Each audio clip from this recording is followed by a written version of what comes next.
السلام عليكم ورحمة الله وبركاته. الحمد لله رب العالمين، والصلاة والسلام على أشرف مبعوث إلى كافة الأمم محمد وعلى آله وصحبه أجمعين أما بعد. സത്യവിശ്വാസികളെ, അള്ളാഹു എല്ലാവർക്കും ഖൈറും ബർക്കത്തും നൽകുമാറാവട്ടെ. പാപങ്ങൾ പുറത്തു തരുവാനും രോഗങ്ങൾ മാറുവാനും സന്താനങ്ങളെ ലഭിക്കുവാനും പരീക്ഷണങ്ങളിൽ നിന്നും മോചനം ലഭിക്കുവാനും കടങ്ങൾ വീടുവാനും അള്ളാഹുവിനോടാണ് പ്രാർത്ഥിക്കേണ്ടത്.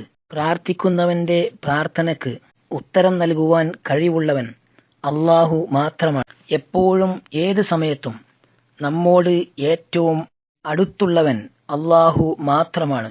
അല്ലാഹു സുബ്ഹാനഹു വ തആല പറയുന്നു, വഇദാ സഅലക ഇബാദി അന്നി ഫഇന്നി ഖരീബ് ഉജീബു ദഅവതദ് ദാഇ ഇദാ ദഅാൻ ഫൽയസ്തജീബൂ ലീ വൽയുഅ്മിനൂ ബി ലഅല്ലഹും യർഷുദൂൻ. എന്റെ അടിയാന്മാർ നിന്നോട് എന്നെ സംബന്ധിച്ച് ചോദിച്ചാൽ ഞാൻ ഏറ്റവും അടുത്തുള്ളവനാകുന്നു എന്ന് പറയുക. പ്രാർത്ഥിക്കുന്നവൻ എന്നെ വിളിച്ച് പ്രാർത്ഥിച്ചാൽ ഞാൻ ആ പ്രാർത്ഥനയ്ക്ക് ഉത്തരം നൽകും. അതുകൊണ്ട് അവർ എന്നെ അനുസരിച്ചുകൊണ്ട് എനിക്ക് ഉത്തരം നൽകുകയും എന്നിൽ വിശ്വസിക്കുകയും ചെയ്തുകൊള്ളട്ടെ. അവർ നേർവഴി പ്രാപിച്ചേക്കാം. അള്ളാഹു ഏറ്റവും അടുത്തവനാണ് എന്നും അള്ളാഹുവിൽ വിശ്വസിക്കുകയും അള്ളാഹുവിന്റെ വിധിവിലക്കുകൾ അനുസരിക്കുകയും ചെയ്തുകൊണ്ട് അള്ളാഹുവിനോട് പ്രാർത്ഥിച്ചാൽ അള്ളാഹു ഉത്തരം നൽകുമെന്ന് അള്ളാഹു ഈ ആയത്തിലൂടെ സന്തോഷവാർത്ത അറിയിക്കുന്നു. മറ്റൊരു ആയത്തിലൂടെ അല്ലാഹു സുബ്ഹാനഹു വ തആല പറയുന്നു, വഖാല റബ്ബുകും ഉദ്ഊനി അസ്തജിബ് ലക്കും ഇന്നല്ലദീന യസ്തക്ബിറൂന അൻ ഇബാദതി സയദ്ഖുലൂന ജഹന്നമ ദാഖിരീൻ. നിങ്ങളുടെ റബ്ബ് രക്ഷിതാവ് പറഞ്ഞിരിക്കുന്നു, നിങ്ങൾ എന്നോട് പ്രാർത്ഥിക്കുവീൻ, ഞാൻ നിങ്ങൾക്ക് ഉത്തരം നൽകാം. നിശ്ചയമായും എന്നെ ആരാധിക്കുന്നതിനെ ഇബാദത്ത് ചെയ്യുന്നതിനെ സംബന്ധിച്ച് അഹങ്കാരം നടിക്കുന്നവർ അവർ വഴിയെ നിന്ദ്യരായിക്കൊണ്ട് നരകത്തിൽ പ്രവേശിക്കുന്നതാണ്. എത്ര നല്ല സന്തോഷവാർത്തയാണ് അള്ളാഹു ഈ ആയത്തിലൂടെ നമ്മൾക്ക് നൽകുന്നത്.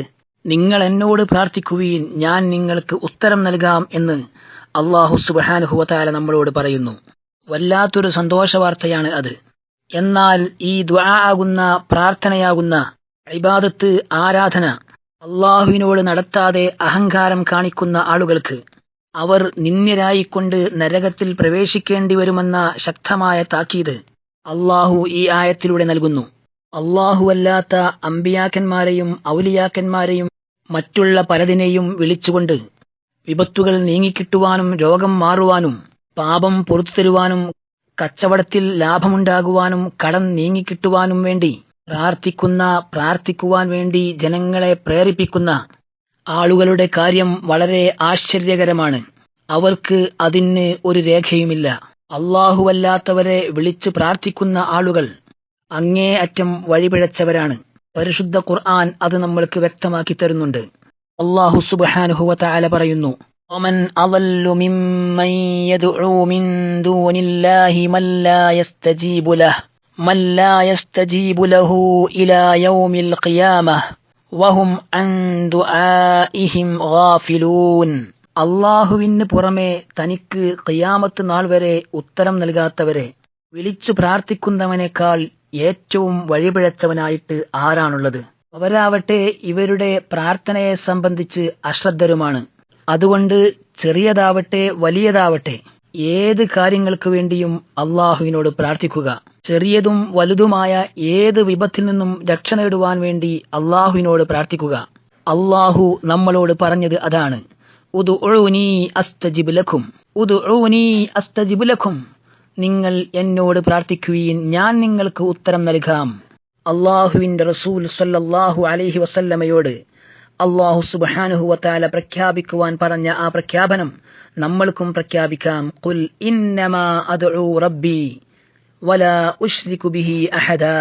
നബിയെ, അങ്ങ് പറയുക, നിശ്ചയമായും ഞാൻ എന്റെ റബ്ബിനോട് മാത്രമേ പ്രാർത്ഥിക്കുകയുള്ളൂ, അവനിൽ ഒരാളെയും ഞാൻ പങ്കുചേർക്കുകയില്ല. ഇന്നമാ അദ്ഉ റബ്ബി വലാ ഉശ്രികു ബിഹി അഹദ.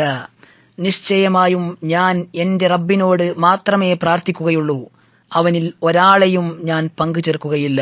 അല്ലാഹു സുബ്ഹാനഹു വ തആല അവനോട് മാത്രം പ്രാർത്ഥിക്കുന്ന യഥാർത്ഥ മുഅ്മിനീങ്ങളിൽ നമ്മെ എല്ലാവരെയും ഉൾപ്പെടുത്തി അനുഗ്രഹിക്കുമാറാവട്ടെ. അസ്സലാമു അലൈക്കും വറഹ്മത്തുള്ളാഹി വബറകാതുഹു.